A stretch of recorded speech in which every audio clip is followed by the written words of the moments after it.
सोयाबीनचे कटलेट बनवणार आहोत।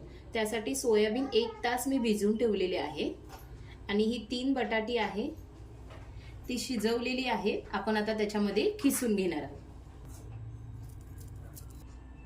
आता आपण ह्याच्यामध्ये कांदा टाकणार आहोत,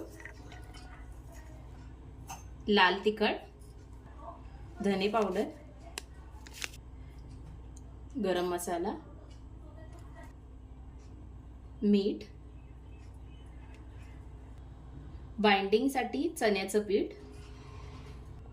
आता आपण हे सगळं मिक्स करून घेणार आहोत आणि त्याची छोटी छोटी पॅटी बनवून घेणार आहोत। आता आपण ह्याचे पॅटीज केलेले आहे। आता आपण त्याला शॅलो फ्राय करणार आहोत।